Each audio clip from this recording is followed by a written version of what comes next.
All right, everyone. It's coming up on 9 o'clock, so I think we're going to go ahead and get started. Welcome, everyone. I would like to welcome you all to a virtual launch event for a new report from Secure World Foundation and the Caelus Foundation. It's called Lost Without Translation, Identifying Gaps in U.S. Perceptions of the Chinese Commercial Space Sector. This is going to be a really interesting conversation, and I'm sure many of you are already looking forward to it. Ian, next slide, please.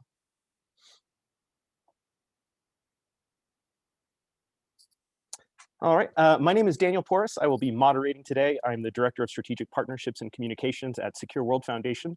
For those of you who don't know, Secure World Foundation is a nonprofit organization that promotes the secure and sustainable and peaceful uses of outer space, and thereby contributing to the global stability and benefits of space here on Earth. The Caelus Foundation is a nonprofit organization with a mission to critically engage and expand participation in the outer space sector. So both of these organizations, of course, have been working quite a lot in this field and trying to develop a better sense of how to include all the different stakeholders. And we always talk about new entrants to the space sector, and Chinese companies, the private sector that is developing in China is one of the most watched, particularly by U.S. stakeholders. There are a lot of questions. Who are the Chinese? Who is the Chinese commercial space sector? What services are they going to provide? What do they mean? What does this mean for global competition in space services? And Secure World Foundation and the Caelus Foundation sought to explore these questions. And one of the things that they found that was quite surprising, for all the questions we have, so many of the answers that are being circulated amongst our own sort of Western communities aren't really answers at all, but it's kind of based more on conjecture. We don't actually know very much about the Chinese commercial space sector, and unfortunately, we risk sometimes letting our imaginations create our strategies and policies rather than hard and fast data. So how do US stakeholders get a better sense of the new competition, particularly when it's so hard to engage with our Chinese counterparts? Now, this paper that's being put out by Secure World and Caelus, it has a singular goal, and that is to increase nuance in the discussion of one of the most challenging and heated topics in the space industry, US-Sino space relations.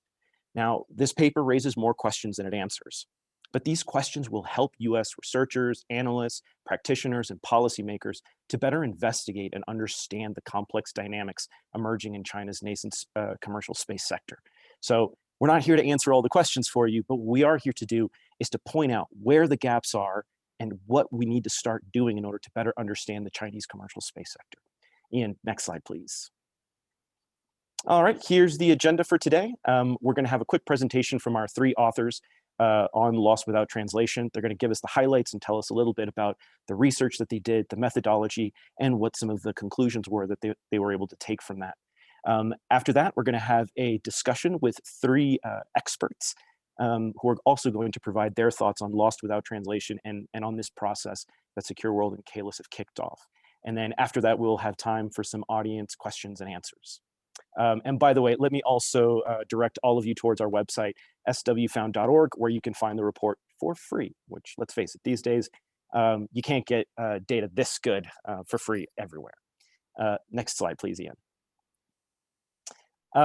I'm very proud to also announce that Secure World Foundation is continuing this process of including closed captions for everyone. So if you need to find the closed captions button, it's down below you. You just find the little CC button, you click that and show subtitles. So delighted that we can provide that service for everyone. Next slide, please. And then, of course, we'll be asking questions through the Q&A. There is a chat function, of course, but where you, if you really want to submit a question that will be answered on air, please submit it in the Q&A box. And I would also remind everyone that this is being recorded. Next slide, please. Okay, our authors and our experts. Let me pull up my notes. I am delighted to be presenting them, and I'm going to do it actually in reverse order from how they are presented as the authors of the paper. First up, my colleague, Ian Christensen. He is the Director of Private Sector Programs at Secure World Foundation, where he's responsible for leading our engagement activities with the commercial space sector, and he focuses on policy and governance topics in support of the development of the private sector space capabilities. Now, of course, his work includes topics such as space debris mitigation, norms of behavior for responsible operations, and even space resources policies. Our other author is Rob Ronci. He's the Executive Director of the Caelus Foundation, where he has produced insightful space industry research and co-leads a track 2 diplomatic dialogue between US and Chinese stakeholders. And finally, last but not least in any way, Catherine Walsh, who is currently pursuing her MS in cybersecurity at the University of Denver, where she graduated with an MA in international security in 2019. Before attending graduate school, she worked in nonproliferation at Los Alamos National Lab. Catherine has spent 2 semesters studying abroad in China, where she developed understanding of Mandarin and regional dynamics. So as you can see, our authors here are extremely knowledgeable, and I'm looking forward to hearing their comments. So Ian, let me hand it over to you, sir.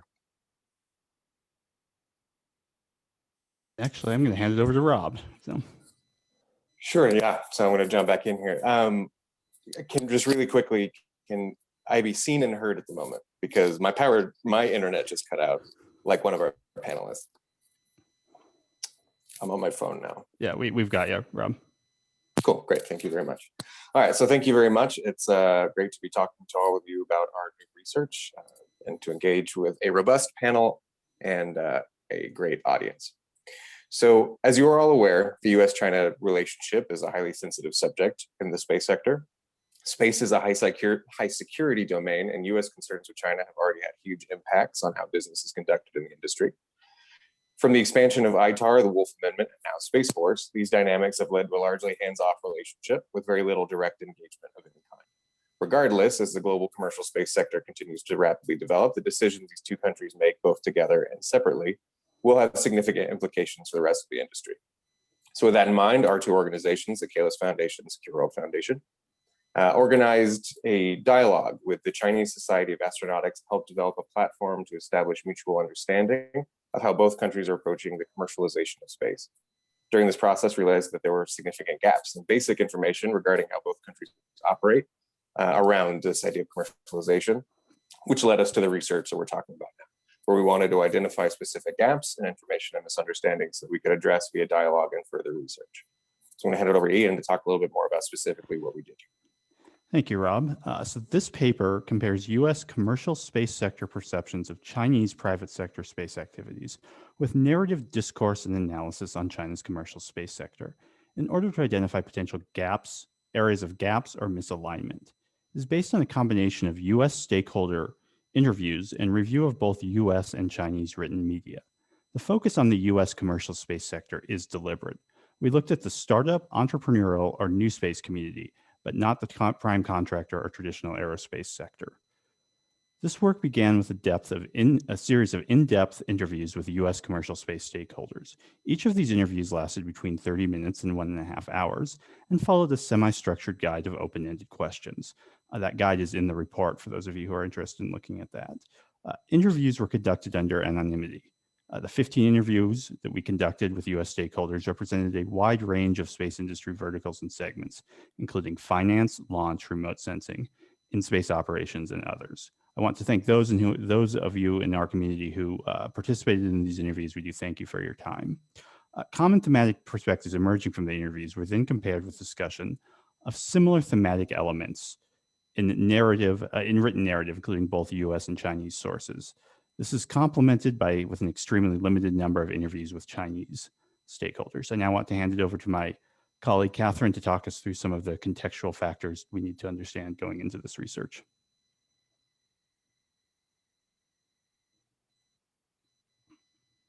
So I'm going to start talking about a little bit about China's commercial space companies or space industry. So we know that the US remains the most space capable country in the world. However, China's space industry is second and quickly growing. The landscape of China's space sector includes a number of actors, including the Chinese military, SOEs, and their various subsidiaries. However, in recent years, Chinese commercial space companies have increased in scope, scale, and the number. Bryce's 2020 startup report found that over $300 million was invested in Chinese space ventures in 2019. And Euroconsult's China Space Industry Report found that Chinese commercial launch companies raised over $530 million in 2020 and the last 2 months of 2019. If you go to the next slide, please, Ian. So although quantification of China's commercial space sector is difficult, the Institute of Sense Analysis, STIPI, published a first of its kind commercial space report in 2019, and it provided an in-depth analysis of this sector. It identified 78 commercial space companies in China, finding that satellite and component manufacturing, launch vehicle manufacturing, remote sensing data analytics, and satellite communication were among the top categories represented among China's commercial space companies. Go to the next slide, please. So to put this in a more context of what's going on within China, Xi Jinping has led China in pursuit of national rejuvenation and the China dream. And so he's leading China in a way he's seeking to continue China's economic growth and establish itself as a great power within the international sphere. And so in order to support these goals, Xi Jinping is leading the country in the development and innovation of China's science and technology sectors, which are a critical part of achieving economic growth and also establishing itself as a great power. So the space sector plays a key role in this success, both in its contributions to economic development by providing services supporting effective information communications technology, among other things. And it also serves as a symbol of great power through successes in various launch and space exploration endeavors. Broad policy initiatives such as the military-civil fusion and the Belt Road Initiative may have a positive impact on China's commercial space sector through creating opportunities for private companies to support various national objectives and perhaps create opportunities to engage with external actors. And in addition to these broad policy initiatives, the Chinese government has released various policies and other documents encouraging the growth of the commercial space industry and signaling support for further development and innovation within China's commercial space sector. We go into a little more breakdown of these in the paper, but I'm just going to press forward for the sake of time. So if you go to the next slide, please. And so even though we have all this information available through China's policies and these in-depth reports like IDAs, it's not easy to understand what's going on in China's commercial space sector. So ultimately, there are a number of challenges faced by those seeking to learn more about China's commercial space industry, such as concerns about information transparency and reliability of sources. So for example, the IDA report found that many companies did not have websites and those that did, not all of them had English sources available, which is leading us to another significant challenges of language barriers. So, in addition to Mandarin websites without an English counterpart, there are a number of Mandarin-dominated spaces, such as WeChat, that may provide a window into important and interesting narratives about China's commercial space sector that aren't necessarily available to the larger US stakeholders at this moment. So ultimately, these challenges lead to a situation of asymmetry, meaning that the Chinese sector knows more of the US than we know about them. This asymmetry can force US stakeholders to make assumptions and ultimately lead to various perceptions that may not be fully representative of the narratives that are happening within China's commercial space sector. So now I'm going to pass it off to Ian and Rob to talk more about what we found within our paper. Thank you, Catherine. So I want to start here with just a very brief summary of some of the key impressions from our interviews.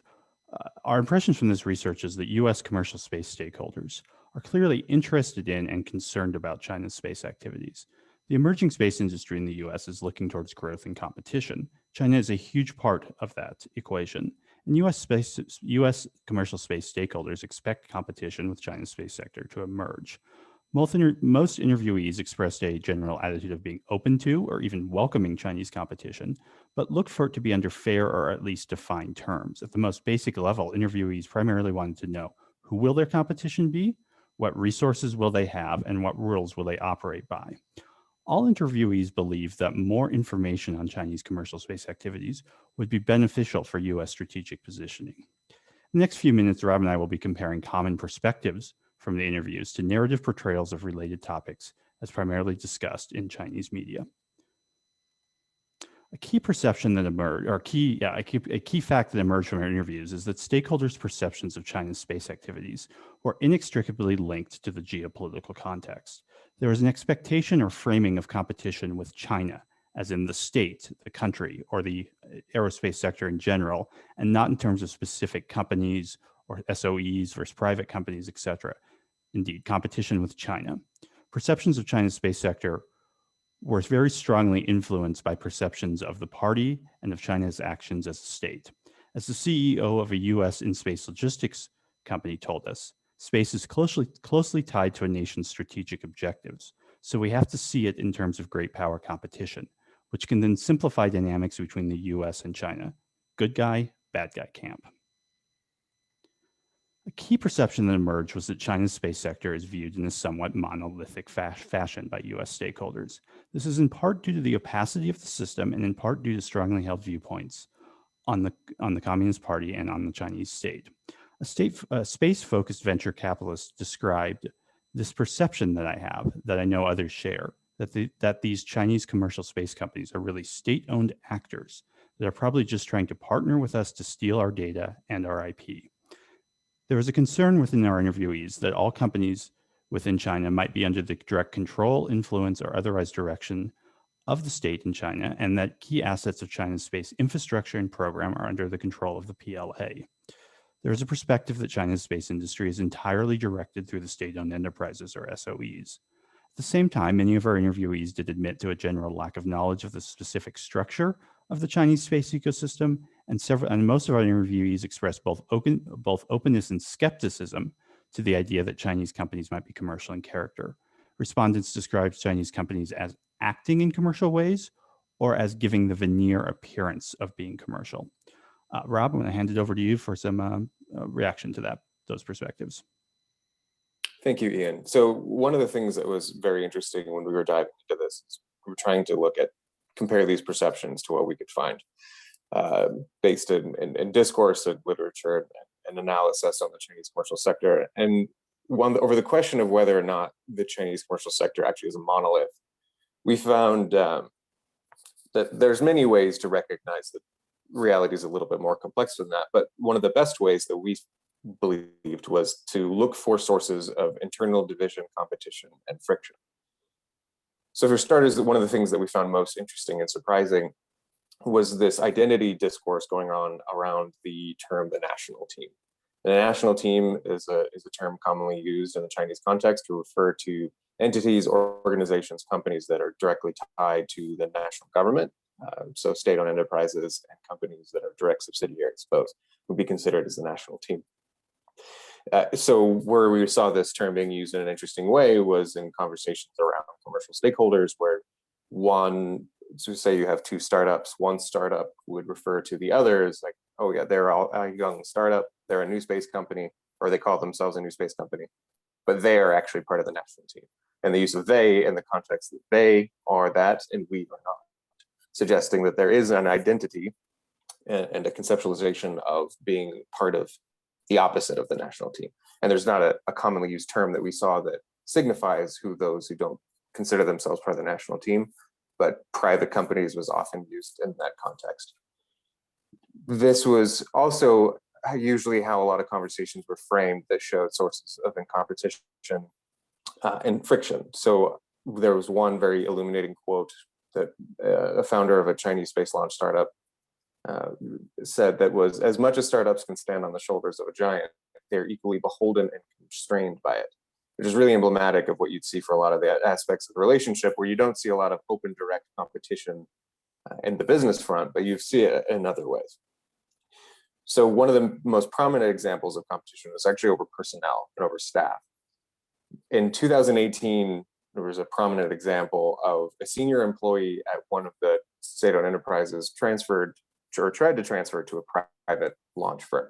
And in the process, the SOE tried to block his departure through a variety of administrative means. And in the process, the documents regarding their efforts were leaked to the public. And there was a large social media debate over the relatively poor compensation the SOEs gave to their employees versus private firms.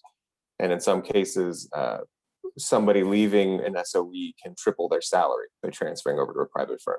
So there's a context of unequal resources and unequal standards that has bubbled up into competition and friction in some regards regarding personnel. Another example, there was a document released by the national government to encourage SOEs to engage with the commercial firms to try to foster the development of the commercial sector.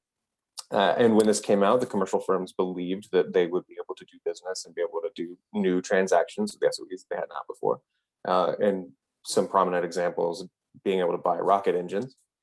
And made a lot of business plans regarding that expectation. And then in the end, the SOEs decided they were not going to sell it and not supply those parts and help those private firms. Constant embarrassing investor discussions, and was a little bit of a source of friction for a while there as well. Moving to the next slide, please. So moving on to another perception that we saw that we wanted to discuss from our interviews was this perception that there's a belief that the US companies are at a comparative disadvantage because China's commercial space sector benefits from a long-term strategic approach to the space program development that is largely driven by strategic competition in both the government and private sector activities. So some quotes that we saw there is that a big advantage in China is that they appear to have long-term strategy that doesn't get interrupted every 4 years. This is a common thing that you can see in discourse as well. They're able to execute in programs in ways that Americans are just not able to. VCs in this country, the US, tap out after 10 years. I mean, they, in China, it could be 25. If they're in it, they're not going to walk away. These are some of the expectations that we saw about that. And so, Ian, what did we see in the counter? Yeah, thank you, Rob. So without commenting on the accuracy of that perspective, I think there's a more nuanced context that needs to be considered and that might somewhat affect it. Domestic economic and workforce development goals are important motivating factors in China's space sector and are not widely understood in the US commercial space stakeholders that we spoke with. So if we look, we know that the Chinese government has very ambitious domestic economic growth goals. Government goal to double GDP by 2035, which implies a 4 to 5% annual GDP growth, reaching high income status by 2025. The 14th five-year plan, which is due to be finalized shortly, is expected to place emphasis on urbanization, climate change, and technological independence. So as we look at these factors, the space sector and China's space sector activities need to be understood within this context, as well as the competition context and the great power dynamic context. Provincial governments play a key role in China's space ecosystem. These provincial governments certainly respond to policy signals and policy initiatives at the national level, but they also pursue regional economic, workforce and technology development goals. China's private space companies are often focused on internal markets and downstream business and consumer services. They aren't necessarily specifically targeting disruption to the US as the goal, although competition may occur as a result. US companies would also likely be barred or otherwise unlikely to pursue internal to China markets. So let's take an example of this. As we know, both in the US and in China, a number of entities, commercial and otherwise, are looking at investing in and developing and fielding very large constellations to provide satellite internet, to provide broadband internet services from LEO constellations. So this is an area of activity and an area of investment in both of these countries. In April 2020, there was a decision by China's National Development and Reform Commission, which is a national level planning body, to add satellite internet to a strategic list of new infrastructures. The new infrastructures list was a policy mechanism set up around 2018 to emphasize new areas of technology infrastructure development within China. So in April 2020, the NDRC added satellite internet to this list. Since that decision, several provincial governments have announced plans to make massive investments in similar kinds of industrial parks, which are focused around satellite internet and satellite manufacturing. These industrial parks have roles for all types of companies, including the private companies, and the provinces may actually be competing amongst themselves for success within these parks.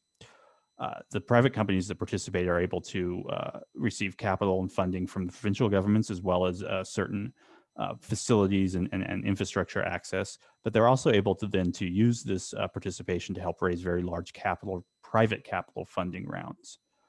So what we see here is a very complex kind of multi-level ecosystem where economic development, workforce development, and regional competition is all kind of rolled up into a broader set of activities. A third key perspective that we encountered is that China's space sector benefits from unlimited financial resources and government support, which puts US commercial companies at a competitive disadvantage. So this is somewhat related to the vision, but is more the perspective about long-term vision, but is more on the actual assets that these companies have access to. It's the perception that Chinese funders, both public and private, take a more patient approach to expectation of outcomes and look for to provide resources for a longer term than do their U.S. counterparts.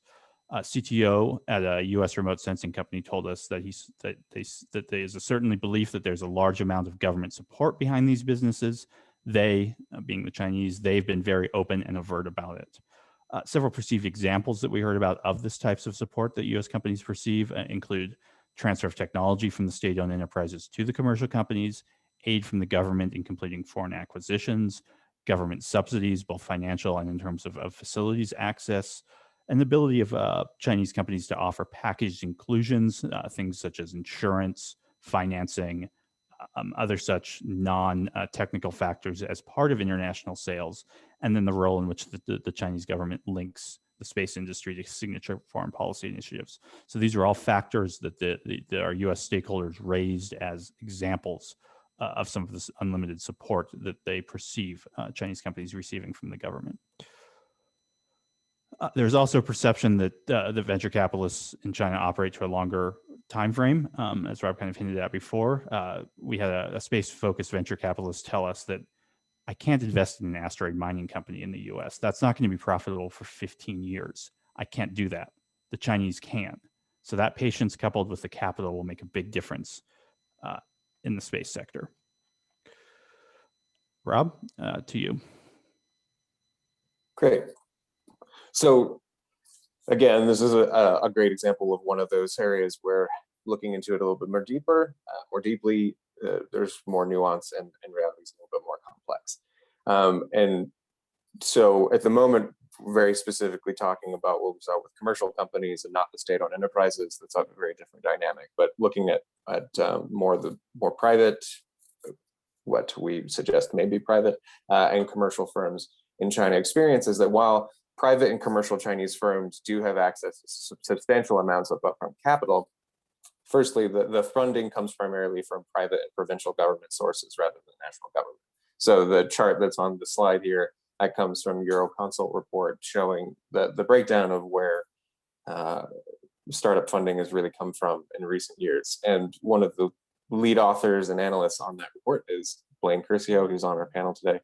So feel free to ask him, put in questions later if you'd like to. But so while these companies have access to capital up front, one of the problems that they really face is establishing a customer base and revenue. One of the most commonly cited sources of envies from Chinese companies about their US counterparts is that there's no equivalent to a Chinese NASA. There's no large government customer that is buying from these smaller firms. And as mentioned earlier, there's a lack of regulatory support to ensure that these private firms actually have market access.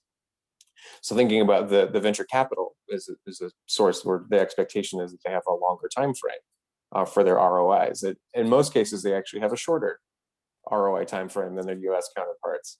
And so it's really common to see examples of Chinese firms engaging in revenue generating activities that are outside of their actual business models, things like marketing and education, just to try to find sources of revenue to be able to pay back their investors. I see we're moving a little slow, so we can just jump to the next slide, please.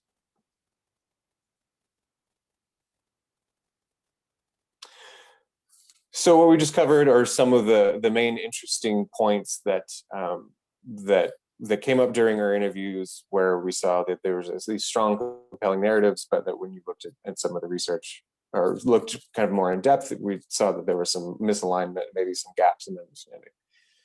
Just another really quick one before we wrap up, just because we do think this one's very interesting and emblematic of some ideology in the space sector, was this really prevailing idea that launch would be the area where US and Chinese firms would be competing. And a lot of it was an expectation that they're competing right now, or it may be in the short term. But we did speak to a few individuals from US launch firms, and they recognized no competition at the moment, or not clear competition, and didn't expect it in the near term. One of the most emblematic examples, one of those quotes, is the third one here.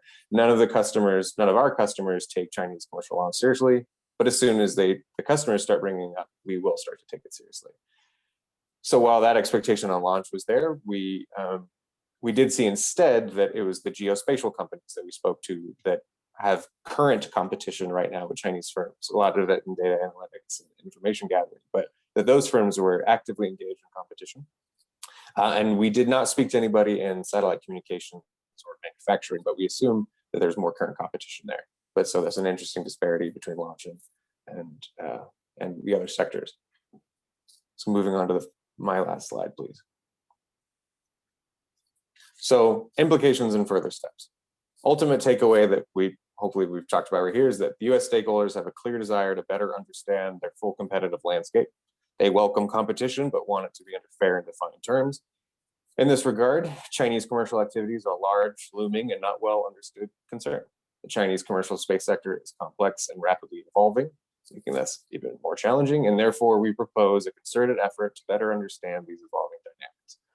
We suggest that through two approaches. First, conducting more research focused on these evolving dynamics to try to better understand them. And second, to host and develop opportunities for direct engagement and dialogue between US and Chinese stakeholders to allow an opportunity for things that are less well understood to come up and be directly addressed. And to help foster this, we have come up with a set of 4 research questions to serve as a lens to be able to focus our efforts in this regard. And Catherine is going to close us out and cover those 4 questions that we propose. Thanks, Rob and Ian. So I'm just going to go through these 4 questions pretty quickly so we can get to our discussion panel, which I'm sure is going to be really interesting and exciting to hear what everyone has to say. So we have 4 primary questions that we think can help guide future research themes to really help get to the bottom of what's going on in China's commercial space industry. So our first question is there such a thing as a private space sector in China? And if so, how is commercial space defined within the Chinese context?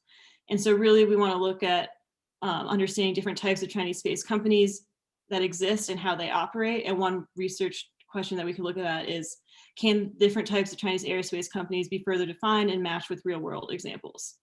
Our second question is, what is the nature of internal competition in China's space sector?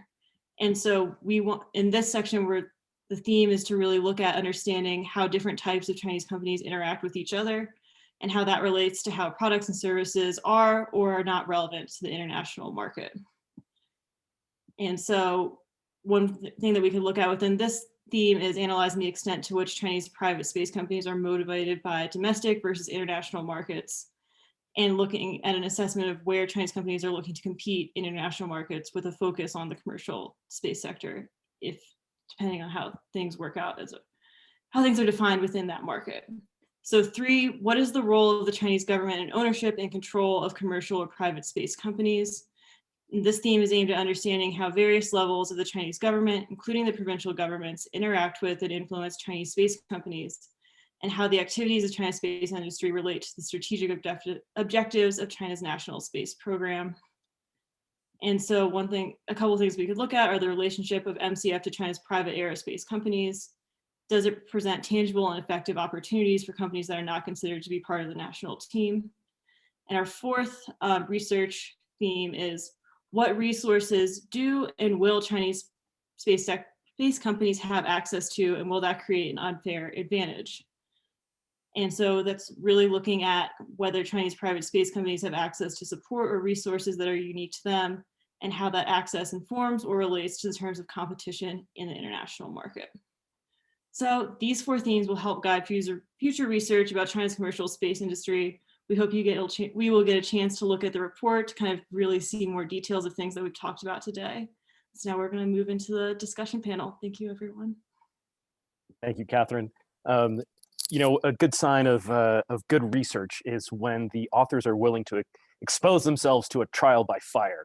And so what we've done today is that we've gone out and gotten 3 premier experts in this area to pose some questions and to give some reactions to this report that we're putting out. So without further ado, let me introduce first Blaine Curcio is an affiliate senior consultant for Euroconsult based in Hong Kong. Since joining Euroconsult in 2018, he's contributed to a wide range of consulting missions and research reports, primarily covering the SATCOM sector globally and the broader space industry in China. We also have Ellen Chang. She is a principal at BMNT Partners. In this position, she is leading efforts around innovation within the Navy and energetically grows the San Diego ecosystem that supports national security innovation. Ellen is also a co-founder and managing partner of Syndicate 708, a deep tech-focused investment syndicate that looks to accelerate companies. And finally, Brendan Mulvaney is currently the director of the China Aerospace Studies Institute at the National Defense University. He was a Marine for a quarter of a century, where he flew more than 2,000 hours as an AH-1W Cobra pilot. Hoorah! And he was an Olmsted Scholar in Shanghai, China. So these folks, again, really know what they're talking about, and we're looking forward to hearing some of their own reactions. So perhaps we can start with Blaine. Well, thanks a lot, Daniel, for that introduction, and thank you to the SWF and to Caelus Foundation for hosting. That was really excellent report and really good introduction. So I guess I would like to just first say that the report was really, I agree with the high level findings, and I think it was just a really well put together piece of research. I just wanted to start with I guess a framework for how to think about Chinese commercial space, which I think has been kind of discussed throughout the report, but I think there's just a different angle that I will propose here.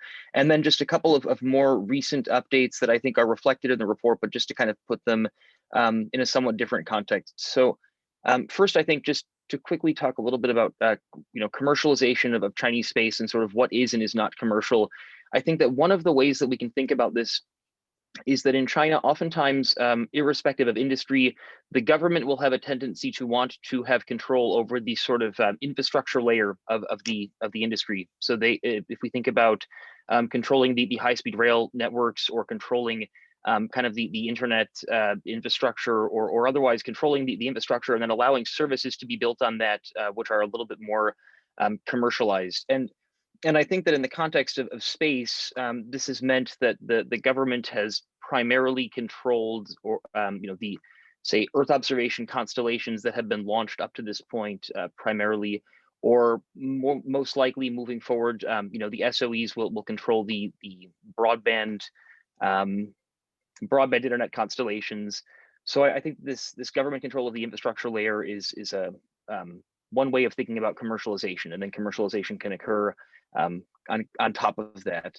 I think that to Ian and Rob's earlier points about this recent support from the government towards space, this new infrastructures announcement by the National Development and Reform Commission, I think this is a really interesting and an important point to hit on. So I think that the NDRC it's a very high level organization, and this endorsement has really caused a lot of different companies to really move towards satellite internet as an industry. I think a couple of interesting questions that are worth thinking about moving forward are whether the formal endorsement, or you could say formal endorsement by the government of this sector, whether that has changed investor perceptions or investor time horizons as it relates to space. So I think that certainly the report is correct in saying that investors have a rather shorter time horizon in China, particularly as it relates to space, because there's so much regulatory uncertainty, there's so much pressure to produce short-term financial returns. But if the government at a very high level is being more actively supportive, I think it's important to think about whether that is going to influence investors' thought process. I think one other question that's related to a quite current development is we've seen about, I guess, 6 or 8 weeks ago, iSpace, which is one of China's leading commercial launch companies, they announced that they are planning to do an IPO on the Starboard in Shanghai. And it was a very short announcement. There were not a lot of details provided. I don't think it's a 100% certainty to go through, but nonetheless, I mean, they've announced it, and it seems like it may happen. And if it does, that would certainly it would set a precedent for investors insofar as it would give them, there's some plausible exit strategy then if you're getting into a Chinese new space company. And I think that would really be the first sort of infrastructure heavy new space company to do such an IPO. I mean, we've seen more of the kind of EO service companies do IPOs on the Starboard, and also some of the sort of traditional national team type companies. But yeah, that would be the first such commercial company to do an IPO. So again, something to watch out for. I guess one other point that I would mention as it relates to this sort of the government kind of formalizing their support for the space sector is the extent to which it has really led provinces to spring into action in support of different parts of the space industry.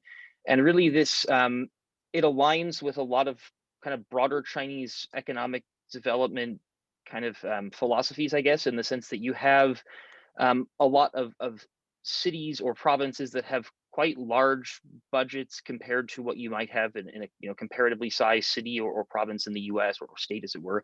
And they have a fair amount of ability to do kind of new development zones and this kind of thing.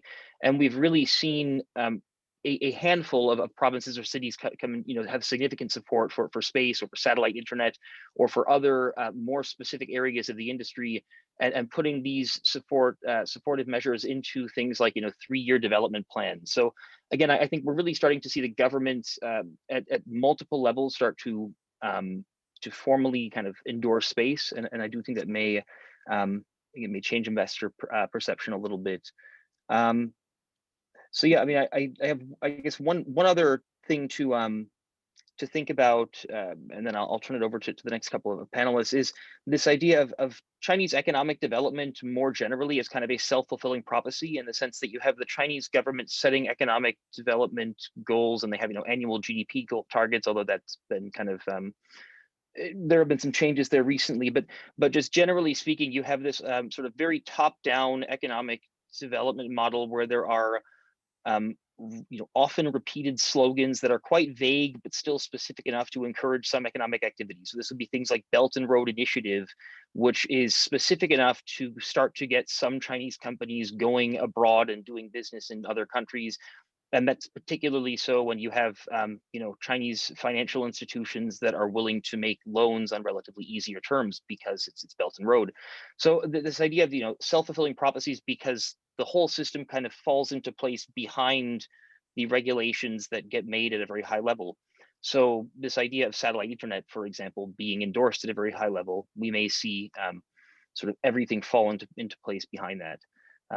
So yeah, just some thoughts from my side. I'm happy to answer any specific questions later on, but I'm rambling a little bit now. So no, there will be a lot of questions. I'm also just sitting here generating my own. So if we've got a couple of questions from the audience so far, I encourage y'all to keep spreading them out. But if you don't, I will be able to fill up the rest of the time. Don't worry.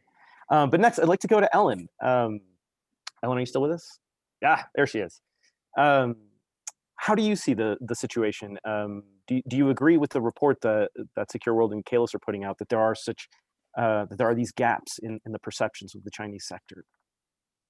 Absolutely. Let me give everyone a little bit about my background, just so there's context. So I do come from the investment side. I had started Lightspeed Innovations in 2015, which was an aerospace-focused accelerator. So that was just when many startups on the seed stage were just getting going here in the US. And I noticed that that's around the same time that some of the Chinese approaches to commercial space had started to occur based on their Document 60 announcement. I also want to give everybody a little bit of my background. I grew up actually in Taipei, Taiwan, as Americans abroad, and then still have some family there. Came to the States for college, joined the Navy, was involved with the Intel community, so have space background there, was with Northrop Grumman for 12 years in their autonomous systems group, interfacing with the space sector there. And then since in 2015 till now, have been quite active within the new space, commercial space sector in the US, really looking at it from how do I help grow the new space sector outside of the US government realm, as well as from an investment perspective. So that's kind of the context here. And when you all came to me to talk about this project that you had, I really felt compelled to go re-look at what China was doing, because I'm not a China analyst. I do have some family there, so I hear about China often. And here are a couple comments that I have to the comments that were provided earlier, as well as to the report. And I'll break them down into three different sections. So information access, or from our perspective to what the Chinese are doing, the difficulty of it in In the report, it was called information transparency, meaning that maybe there's some reason or on purpose, the Chinese are purposely keeping information away from the public, which could be true. Does that actually mean lack of market access for us into China? So that's one area that I'll talk about. The domains that they're actually focused on within China from the government perspective versus the commercial sector that's starting to burgeon. Where is their development? What does that mean? Whether or not those are actually Chinese state-owned industry initiatives or not, and I have a couple of anecdotes there that might cause us to think about what's going on as that sector there matures and what it might imply for US companies. And then finally, the cultural element, which Blaine actually alluded to. President Xi coming on into the fore heavily over the last couple of years is, or it's basically since he's taken power, is quite different than the previous leaders. He's going back to like, I want to be a Mao type of person. He wants to be, basically a president for life, right? So a lot of ego there. There's certainly Chinese cultural pride caught up within that, and I'm wondering how we should think about this one personality as he's influencing China moving forward. So let me dig at a couple of these elements I brought up. So information access, we're divided by language. So essentially, I guess basically a lot of Chinese are taught English from probably high school and on. So there's rudimentary knowledge around English and they're able to access information about us, but we're not necessarily schooled in Chinese, especially complex written Chinese since we're young. So how I overcame that, I actually speak and read and write Chinese. So I went onto the websites and actually reviewed some of the information that the Chinese have, as well as access information on the CCTV. And I see a lot of kind of rhetoric, I should say, that may or may not be truthful to what the Chinese are really doing. The way to back into that is access Taiwan reporting, Taiwanese reporting, which actually gave me some insights into, whether or not some of the commercial sector in China is really burgeoning. And I find it a little bit, there's quite a few companies. Yes, there's 70 some companies. A lot of them are actually state-owned or have some state-owned influence. And there's a few commercial ones that seem to be moving forward a little bit. And I found it interesting that they're starting to partner somehow with the US companies. I know this one company here in the States, Capella Space, which I know is, we've invested in, and they recently announced a partnership with Spacewheel in China, which I believe is a completely commercial Chinese space company. I think for distributing their SAR-based data, right? So this company, Capella, is just looking for somebody to buy their data, which is interesting. And I'm curious, I'm like, is that gonna open markets for some of our US space companies? Because even our US space companies aren't able to, I would say they're still looking for product market fit in a way. There's a lot of investment up front, but the product market fit or the dollar revenues coming from the commercial sector in the US is still fairly paltry if you actually look at the details. So think through that. What I see opportunities there is if that data is used to support a Chinese company that can then sell to a Chinese app company, maybe there's consumer applications. So it's not Chinese government, it's not Chinese space, it's just consumer applications that take advantage of space-based data. And that's one of the larger markets that's growing here in the US. Would that also be complementary development in China? So food for thought, because the Chinese are way more, they use their mobile devices quite differently than us. And they're way more quick to innovate around leveraging different ways of communicating or visualization or providing new types of services based on some of the data that's accessible. So just food for thought there. Domains, my second point, domains.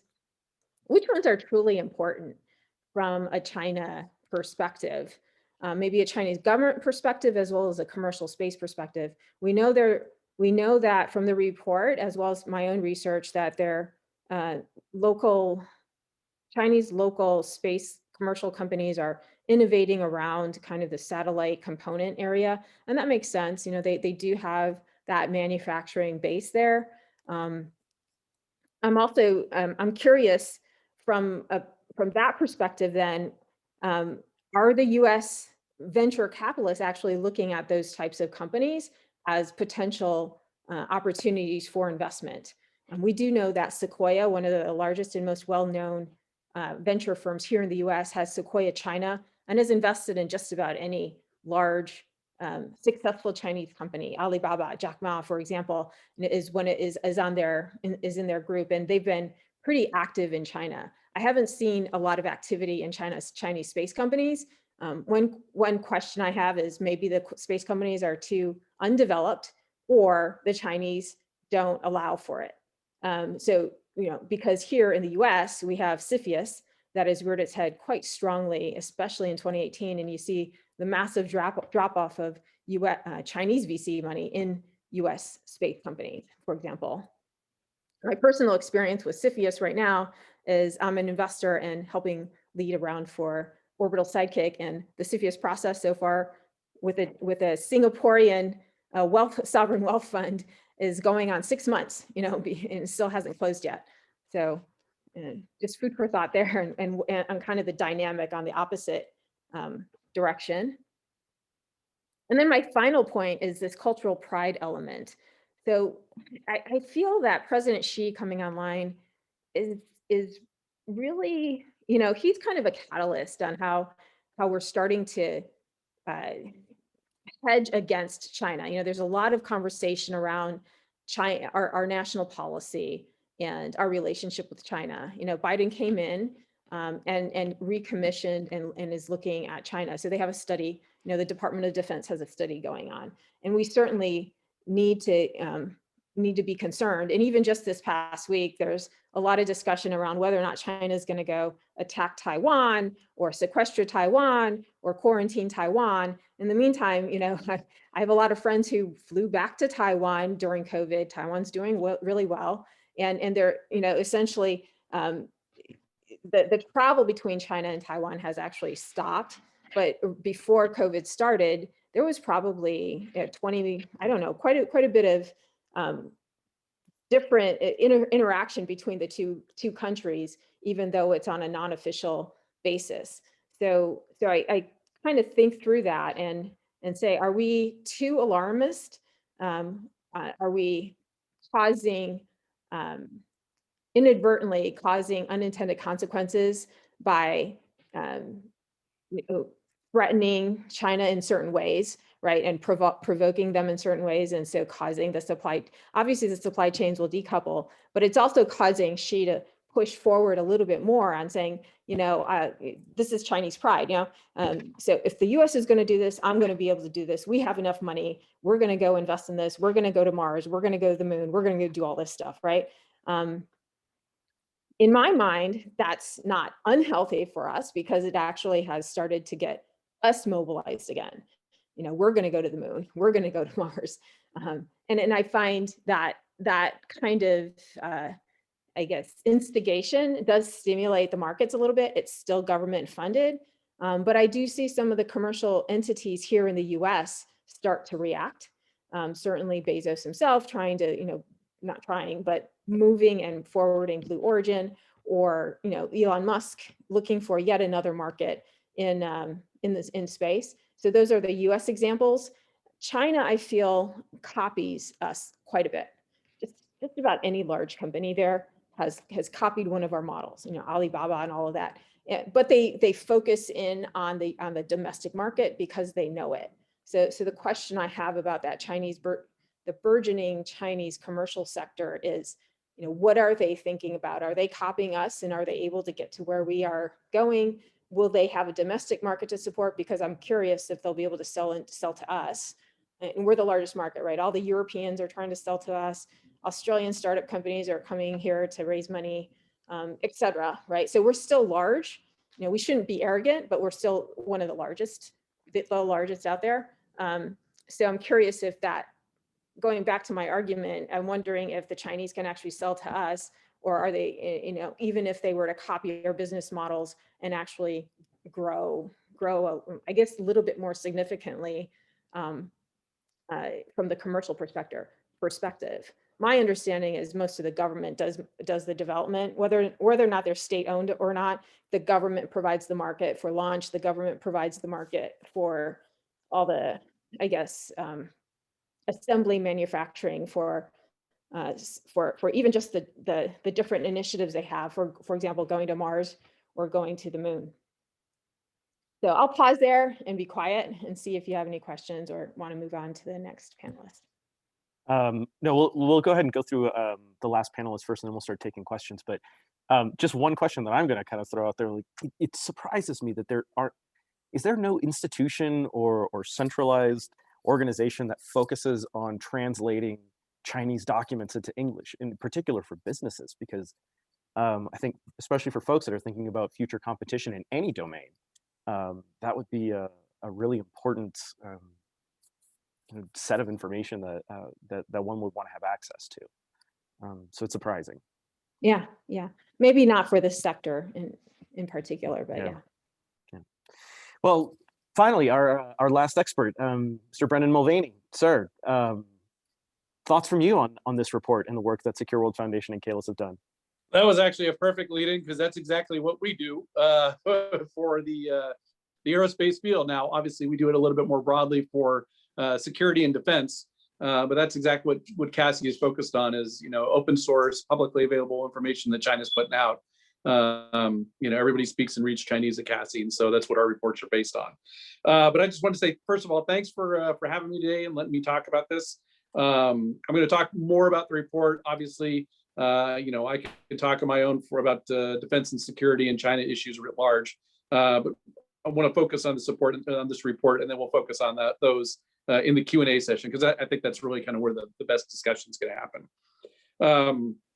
I really like the focus of this report. It's always good to have get different inputs, especially those that aren't necessarily publicly known, right? So we're not going to go out and hear a bunch of these space industry people making these kinds of public statements, right? One, because there's no reason for them to until somebody asks them about it. So I think that was a very good contribution, and it helps to round out the overall understanding of what's going on in aerospace writ large, and obviously the space industry more specifically here. So, and I like the idea that there was mixed viewpoints, right? He said, hey, here's some of the ideas that are out there. Here's some that are contrasted to public opinion. And even among the experts that you talked to, there was a variety of understandings of what exactly is going on in China and how the U.S. is perceiving it. And I think that's really important, especially for those of us who work in security and defense. We typically kind of get one line of thinking or one line of information. So it's always good to get, the market. What is the market actually seeing, and what is actually going on in the real world, not what could be done or what is being done behind closed doors. So I thought the report did a great job of acknowledging some of the challenging issues, but not getting bogged down into them, right? And so you talked about in your the future questions to go for research, what exactly is a commercial company? Are there commercial companies in China, and what are the ties to the state? I would suggest adding and or the party, right? Because those are two slightly different things in China. But that would be interesting for your research question. But I like the fact that you were very straightforward with saying, hey, here's a lot of the things that came up. We're not going to get bogged down into those details, because we really want to get this information about how the sector is being viewed writ large. And I also thought perhaps in a future iteration, you could go outside of the United States, right? So there's a lot of space competition out there, India, Australia, the Europeans. And so I thought that would really be an interesting follow-on project, would be not just how are the Americans seeing it, but how are our allies and partners and other people around the world viewing these same questions, right? Because, although, so I sit in DC, and everyone in DC likes to look at the DC Beijing game and think that there's nothing else that exists in the rest of the world. But we all know there's plenty of other ideas out there. And some of those are really valuable, right? Because there are partners in the space, there are partners commercially. And so I thought that would be a great avenue of, to pursue. You acknowledge the role of security in the overall relationship between China and the United States and how that affects the commercial relations, especially in space. One, because governments are so heavily major actors in this sector, right? They have been traditionally. Maybe that's going to be decreasing in the future, but certainly all of the technologies we're talking about here are at least dual use, and that is going to color things, and it's important to talk about those. So I would say that the report really did a good job of kind of laying out how China and the United States are different and highlighting those, and obviously brought out some of those the viewpoints of this people you interviewed as to why that's important and how those are military civil fusion, state-owned enterprises, these things which we just have no concept of in the United States, or we don't have, and very few people actually understand what they are. So it's important to kind of bring those things to light, and especially as we go forward and develop either policies or programs, or just how is our market, right? How is a free market enterprise going to compete with some of these things? Because we certainly can compete, right? And it was good that there wasn't a defeatist attitude. The market brings a lot of good things that state-owned enterprises and party-dominated apparatus don't bring. And so it's good to kind of highlight some of those things. And finally, I just want to say I agree with a lot of the views that were expressed in the report and many of the conclusions that were there. And I really look forward to kind of seeing what the next iteration brings, because it's important to get as much information out, as been said multiple times. The first cipher is the fact that it's in Mandarin, right? So all this information, a lot of it is publicly available, but it's just hard to get to. So from our end, Cassie's got a whole new set of projects and documents that we're releasing called In Their Own Words, trying to get at some of these things. Anything, as much information as we can get out there to as many people to make as good policy and programmatic and investment decisions is what we're looking for. So I look forward to the future contributions. I look forward to the next iteration of this report, and happy to talk about any or all of the above when we move to the Q&A session. So again, thanks for having me, and we'll turn it over to your participants. Thank you. Well, in this case, let me ask all the folks who are participating in the event. So our authors, Ian, Rob, Catherine, plus our experts, Blaine, Ellen, Brendan. Let's all throw our cameras on so we can participate in this next bit. A lot of great thoughts there. Ian, would you like to start with some reactions? Yeah, so thank you, Ellen, Brendan, Blaine. That was great set of remarks to listen to, give us some things to think about, both for what our two foundations can do as we continue on with this work, and then I think what broadly our community can think about, right, in terms of some of the more nuanced is the word we like to use, but some of the more kind of detailed questions that we ought to be asking ourselves and our interaction with this topic. So thank you for that. We've got a few questions in the chat. I think Rob and I have a couple that we prepared to ask, so we might go there. But Rob, just from your standpoint, any just general reaction to the panel's remarks first? Sure. Yeah. Just again, thank you all for all the very thoughtful feedback. And we were excited to bring the three of you together because you all have very different backgrounds, and you very much balance some of our backgrounds into research ourselves. And on one hand, I'm grateful that you didn't tear us apart, but on the other hand, it's really great to be able to have like a nice and productive conversation with you all. And just a lot of great feedback and a lot of things to think about. So I think this is a really great conversation. Yeah. All right, we've got about a half hour here till we told people they could go on with their days. So let's do one question that we prepared in advance, and then move on into the Q&A and kind of come back and forth there. So I'm going to ask, I think this is for all three of our panelists. Are there any aspects of the evolving dynamics between the US and China private space sectors or commercial space sectors that are surprising to you, or that you would expect to change course in the coming 5 or so years?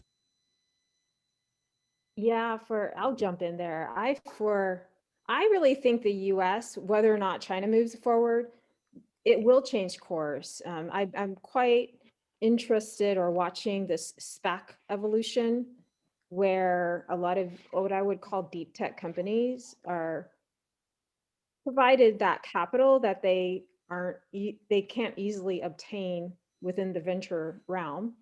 right? And then just within the space domain, several companies have gone public via merger with SPAC sponsors recently. Virgin Galactic kind of started us off last year, and then we have Momentous and several others. And so I see from the US perspective, this being a potential catalyst for stimulating quite a bit of commercial activity that hopefully will start to mature, the markets that exist. Because right now it's really kind of government funding, et cetera, SBIRs, and then some of these companies get to the point where they get some VC funding, and then they're not able to really scale.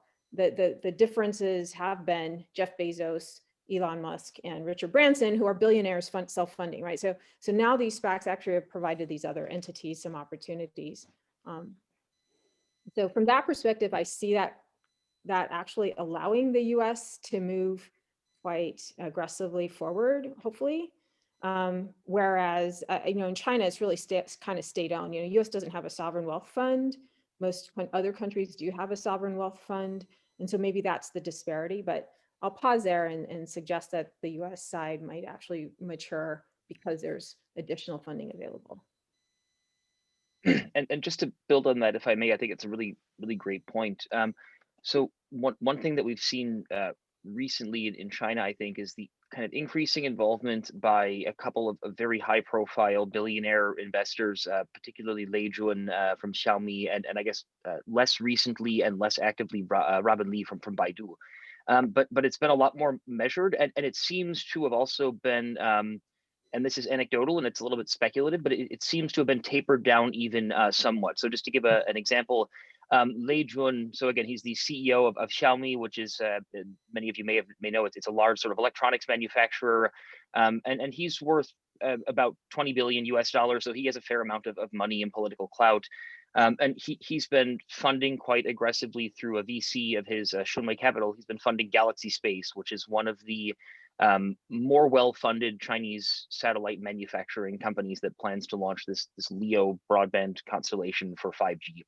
And their most recent round of funding, they were officially, they were considered a unicorn in the official article from Galaxy Space in US dollars, it said. So whether that is correct or not is debatable, but the official Galaxy Space press release did say that they are a $1 billion US dollar valuation company.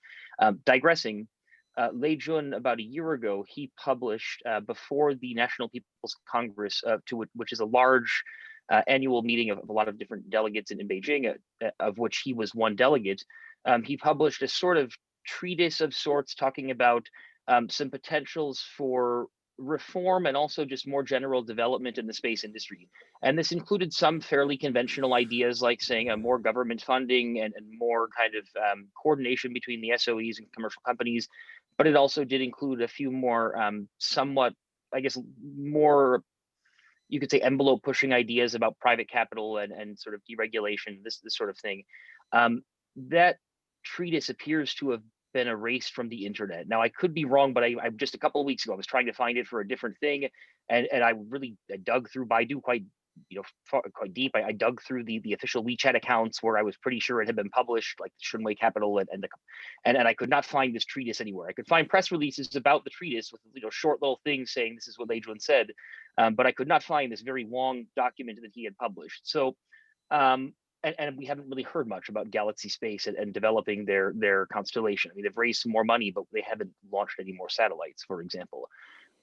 So I think it's an interesting point that in China, we do seem to potentially be seeing a sort of an increase in the involvement of the state sector, perhaps at a time when there's just an increased prominence in the industry, and that might crowd out some commercial activity potentially. But I think it's a really interesting point for that, by Alan.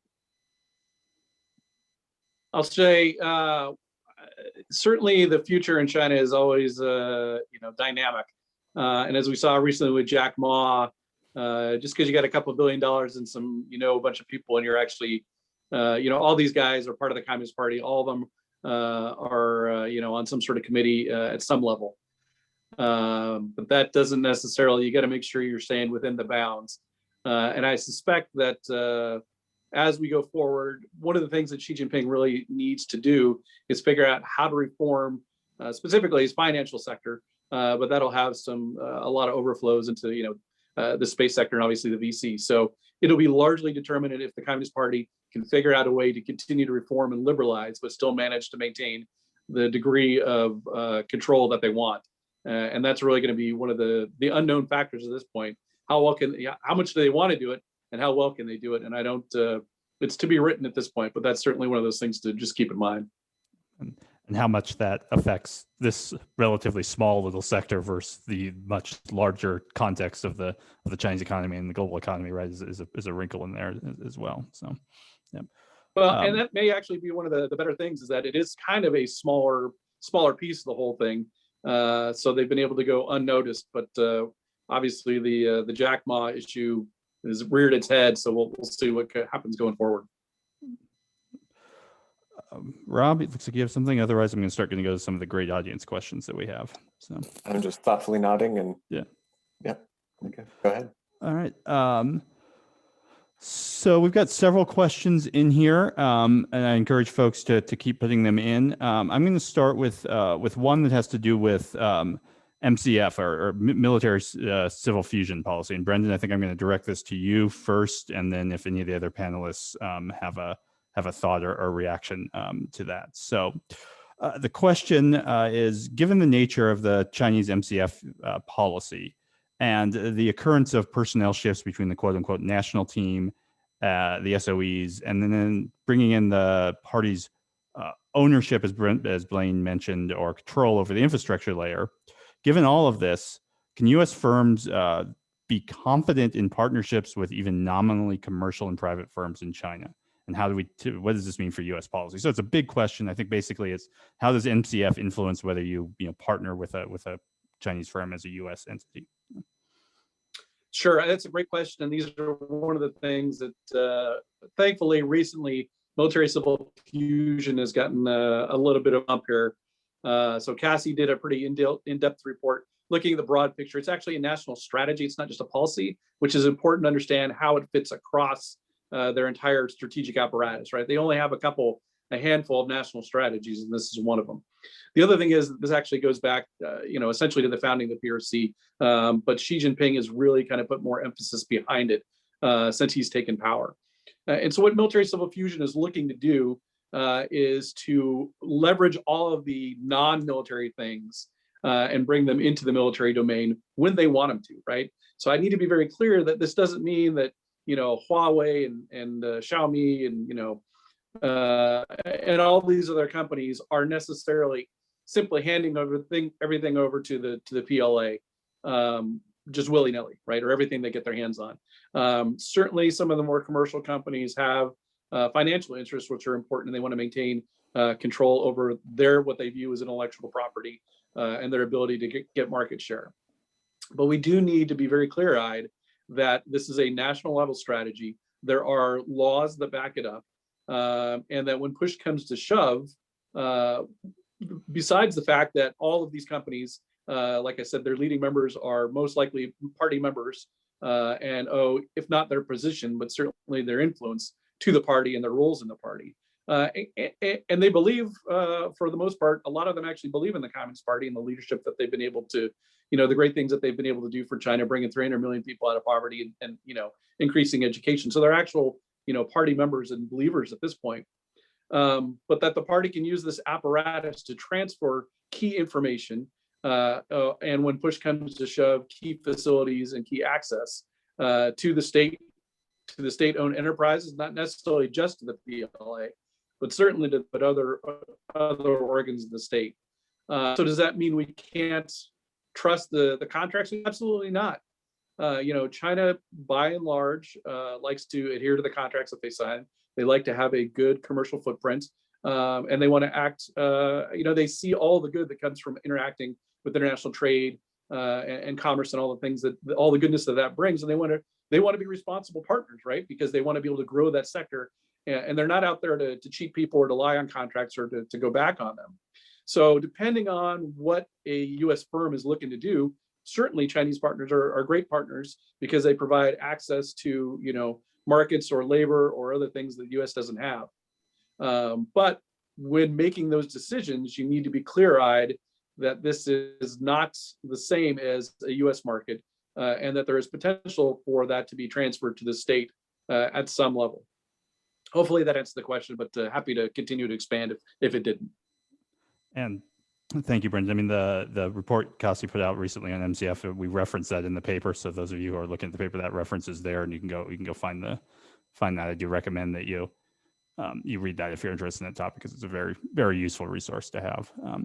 So Blaine, yeah. Well, I was just going to say one very, very small thing I would add to that for if people are interested. I think it was published by the CSIS. There was recently a report about COMAC, the domestic airplane manufacturer in China, and I think it was the C919, although it may have been the ARJ21. Either way, one of the two airplanes that they're developing, a report about how the vast majority of the components in the airplane were from foreign suppliers, many of which were American suppliers. Now, granted, there's not as much military civil fusion in the aerospace industry, but it's still a rather sort of sensitive industry. But it does seem to be one that's been quite lucrative for American suppliers in China. So again, I think it was the CSIS that had published a short but still quite good report, and then there was a quite cool video from about a month ago, so maybe worth checking out. Thanks for that. Yeah, I mean, and so the Ellen, you raised in your remarks, your portfolio company Capella and Spacewell, and that is an example of where those sorts of relationships can possibly develop if you are diligent about your contracts and you work that out, right? I mean, we did hear a number of examples in the geospatial industry, the folks that we talked to, where those kind of partnerships do exist and there's active competition, right? So both parts of that relationship do exist clearly in that geospatial sector. All right, so the next question I'm going to take from our audience is actually a question that does pertain to something that was in our findings. And so, Rob, I'm going to direct this at you to start, and then I think Blaine, you might be good to come in as well, others. But so the question is, one of our bullet points said that there's a narrative in the Chinese literature around the private space sector that there isn't a Chinese equivalent to NASA in terms of how it relates with these private, quote unquote, private companies, right? So the question is what does it mean if there isn't a Chinese NASA? Who funded and managed the lunar missions, the Mars missions that we see? And are private space companies in China not part of that supply chain that the CNSA, which is the civil authority in China, is accessing? So, Rob, maybe if you can come in a little bit more detail on that finding, and then Blaine, have you react to that from what you see from your analysis of the roles there. Great, yeah. So that's a very good question, and that was partly me moving through that a little quickly. So specifically, what we're talking about there is this recognition that there's no equivalent to NASA in terms of a very large dedicated customer building on the market. So one of the most common comparisons we saw is this company, land space, ice space, whomever, is this the Chinese SpaceX? Is this who the next SpaceX in the Chinese version? And partly you see that in segments all around the world. The comparison, SpaceX is kind of just the icon that everyone looks towards. But in the Chinese context, there's a prominent conversation around the fact that, well, SpaceX became SpaceX because there was a very large customer in terms of NASA and other parts of the US government, but largely that idea that NASA is funding huge parts of their development and helping a lot with the development costs. So the concern that a lot of the Chinese companies seem to express was that we don't have the same thing, and that's what we're missing out on. So that's specifically what we were talking about there. And then as to the private sector's involvement with the lunar and the Mars missions, I'm not entirely sure the extent of that, so I'm going to pass it over to Blaine. But my understanding is that on the private firm, it's a common concern that they don't have as much ability to participate as the SOEs do. But yeah, Blaine, your thoughts? Yes, it's an interesting question. This or this comparison, I guess, of NASA compared to the CNSA, and kind of the degree to which they're each able to support both large and small private sector space actors in their respective countries. So I think the first point that I would mention is that the CNSA, so the Chinese National Space Administration, they are more of a figurehead organization, as you mentioned in the report. They don't really give contracts to commercial companies. Most of the sort of most of the big projects would be done by CASC, and the contract would be given to CASC, and CASC does not have a lot of incentive to subcontract out to commercial companies. I mean, CASC has within its own, within CASC, there are 8 or 10 very large subsidiaries, and within each of those very large subsidiaries are several kind of sub-subsidiaries, each of which specializes in some very specific space-related technology. And then CASIC, which is the secondary SOE that you mentioned as well in the report, they have some certain space-related capabilities as well, and CASC would give some subcontracts to CASIC because it's sort of there's just a lot of I guess commonalities there, you could say. So there's not really as much of an ability for the government in China to, or let's say for the Chinese space program to directly support commercial space companies in China. The mechanisms are just not really as much in place, and the incentive structure is just not really as much there. That being said, a good friend of mine in China, he always says, it's rather hard to start a commercial space company in China, but it is even harder to kill a commercial space company in China, which is to say, Chinese commercial space companies, partly because of the uncertainty in regulation and the kind of requirement to pivot, and partly I think because of the initial skepticism around commercial space in China that persisted for several years after 2014. And now partly because of just this huge increase in the number of space companies. I think Chinese space companies are quite scrappy, they're quite resourceful, and they adapt very well. And there are a lot of informal and formal small scale ways that the state will support these companies. So you do have a lot of provincial support for commercial companies in way of like free land or tax incentives or other such things. You have institutes like the Chinese Academy of Sciences, which is a huge institution. They have literally tens of thousands of academics, possibly more than 100,000 across many disciplines, a lot of people in space.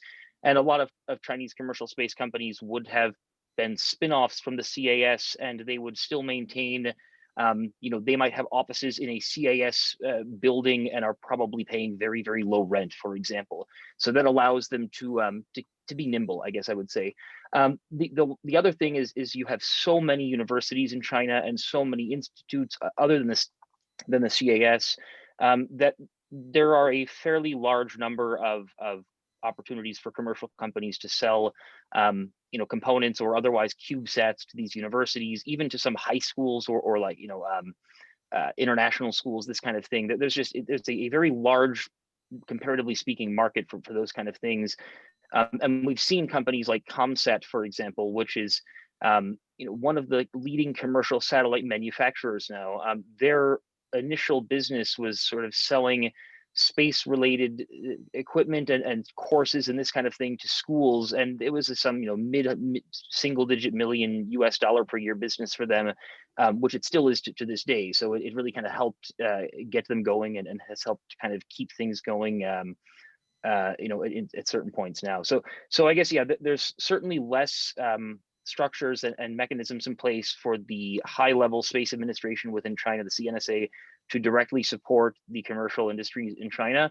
But there are there are a lot of smaller scale ways. And I guess one last point that I would close on is that moving forward, as some of these commercial companies are developing quite specific and quite high-end technologies, there's probably going to be increased scope for CASC and others to be buying technologies from these commercial companies in China. So for example, if you get a Chinese commercial launch company that perfects the liquid methalox engine technology before CALT or SAS does, that there's probably going to be some potential for some business there. And I would also point out that these commercial companies and their rockets, the measurements are the same to the centimeter as various Long March rockets as well. So yeah, I think yeah. All right. Any other panelists want to react to that? We've got about 6 minutes left. I've got one more audience question and then a wrap-up question that I want to do. So just real quickly, I'd say, he hit the nail on the head that there's a lot of money in Chinese space, but most of it is internal to the Chinese state because that's the biggest customer. I mean, CNSA is obviously putting a lot of money, a lot of effort. They're going to the moon, they're going to space, they're building a space station. They're over Mars right now.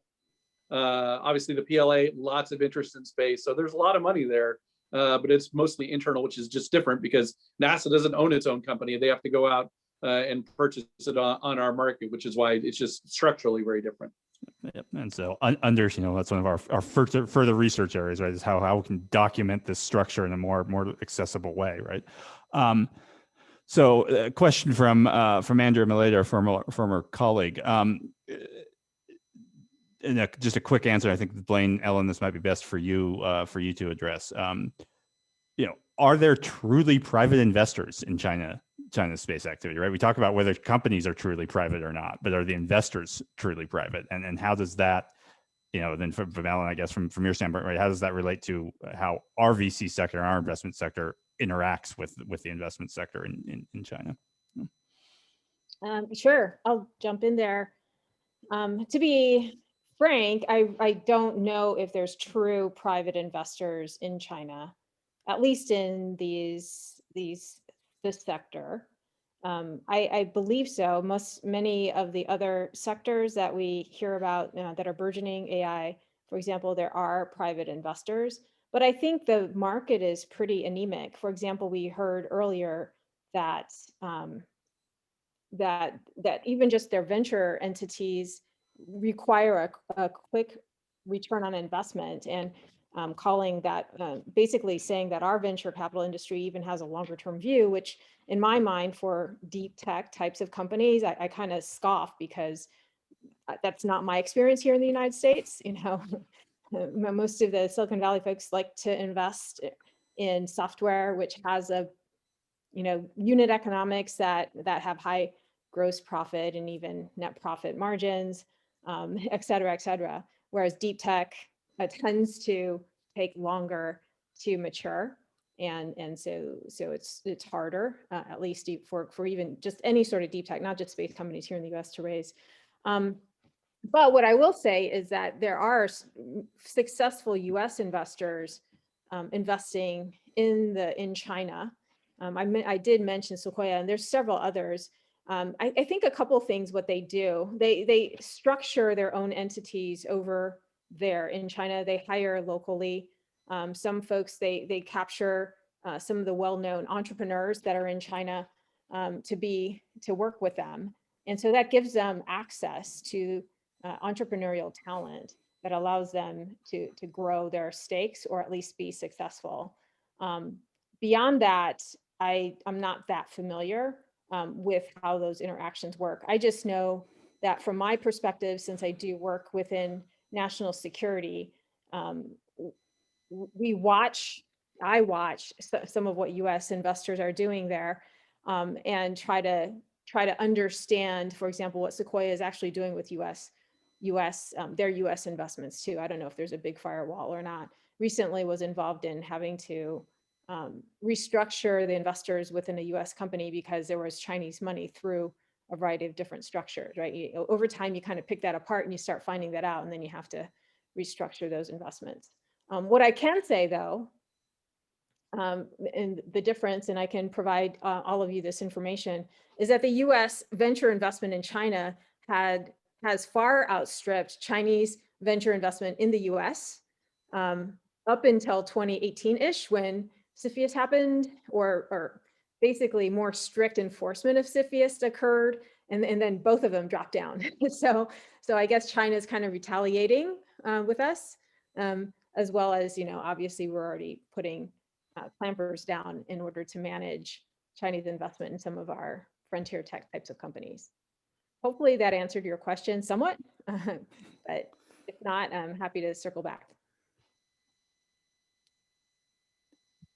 So, Blaine, if you have anything to add to that, but yeah. Yeah. So from my from my perspective, I would say definitely there is private capital in the Chinese commercial space sector. It's just a matter of degree. I mean, there are probably zero companies that are completely, owned by private capital. I would venture to say, and I would say that many of the companies in China that are commercial companies would have maybe 30 to 50% or sometimes more than 50%, although it's not ever particularly clear. But this type of number of their capital coming from either a central government VC or a provincial government VC or a CASC VC or a Chinese Academy of Sciences VC, or I use the term VC there quite regularly as though they're all VCs. I don't know if that's necessarily true, but anyway, so one of these few different sources. So I would say, but to Ellen's point about the private capital that we do know is in China at the moment. So there are the U.S. VCs. So Sequoia Matrix Partners has a Chinese branch as well that has invested in a couple of space companies. On the Chinese side, then we do have aforementioned Lei Jun, who's the CEO of Xiaomi, through his VC Shunwei. They've invested in a handful of commercial space companies, and there's a few other pretty big ones that within the sort of private, or the private funding, there would be kind of the VCs that are quite focused on space or on kind of frontier tech within in China, and then they would have maybe 5 or 10 different investments in space companies. And we're starting to now see some of the larger, more general VC or PE companies investing in some of the space companies. So just one quick anecdote, and then I will stop talking because I know we're getting close to the end here. Landspace, the leading launch company in China, or one of the leading commercial launch companies, I should say, they raised 500 million RMB, so about $75 million in late 2019, in a round that was fully done by Country Garden VC, which is it's a private real estate company in Shenzhen. It's basically just a large real estate conglomerate that is diversifying in different industries. So we've seen some large rounds that have been done by commercial companies, but again, I don't think any commercial Chinese company is fully owned by private capital.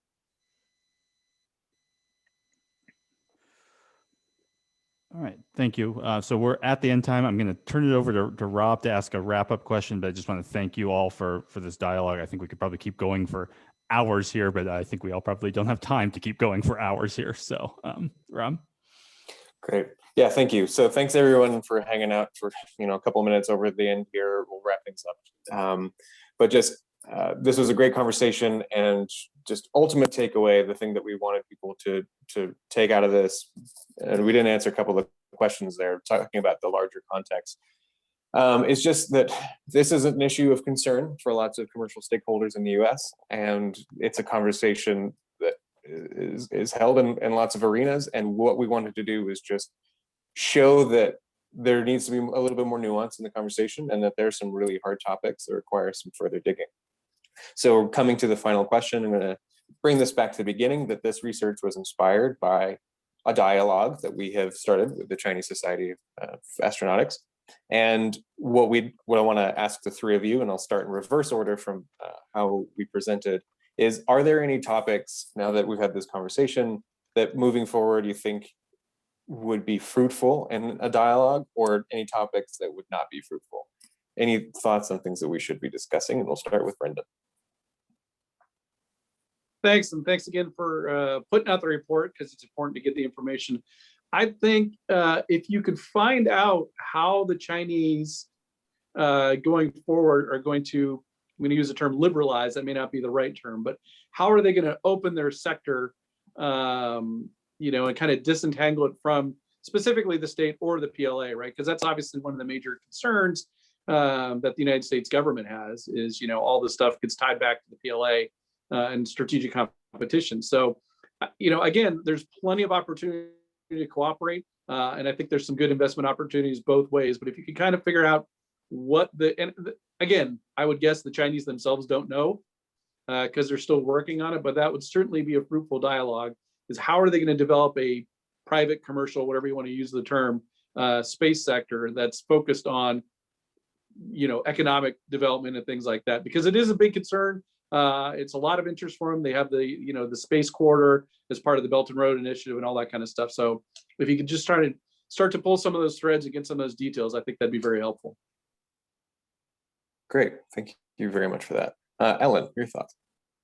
Yeah, my thoughts might be a little bit more along the capital side, but just a different side of the coin of what Brendan mentioned, which is the capital coming to stimulate that sector, to help move that sector forward.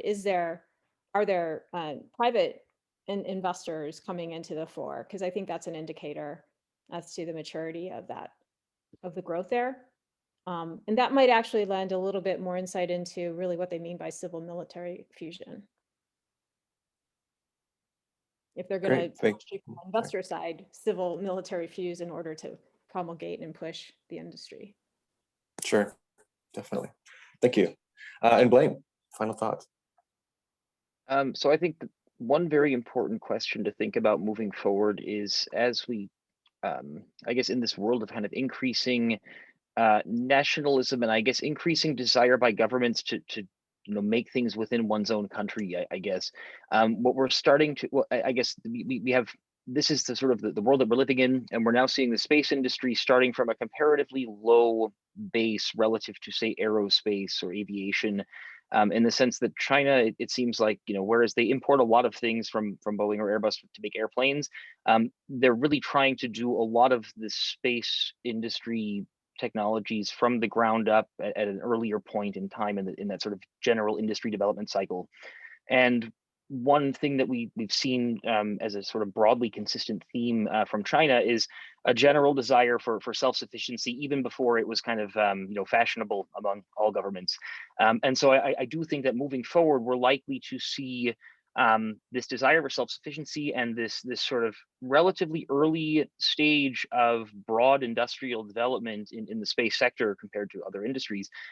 That's going to allow China to do a lot of things themselves. And there's still going to be things that they cannot do themselves, probably. And there's going to be technologies that they they've never even thought of that are we come up with, and vice versa, I suppose.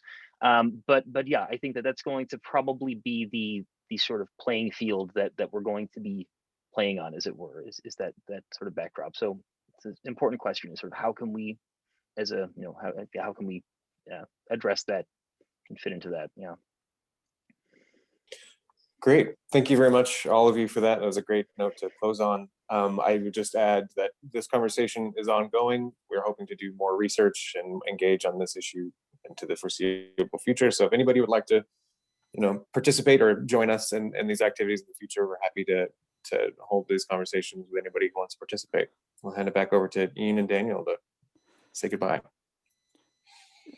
Sure. So Ian, any final thoughts? Yeah, just my standpoint. Thank you to all of the people that attended and participated today. Thank you to the panelists. Thank you to Rob and Catherine for working on this report since May of last year. And thank you all for the suggestions for our next topics to pick up, both in the dialogue and in research. So Daniel, take us out. All right. That's it. Hopefully this is the beginning of a fruitful dialogue. And so I invite everyone to head on over to Secure World Foundation's website, swfound.org, check out the report. And again, we're very eager to get plenty of feedback on this and to see what next steps we can take. So thank you so much, everyone. Thank you. That's it.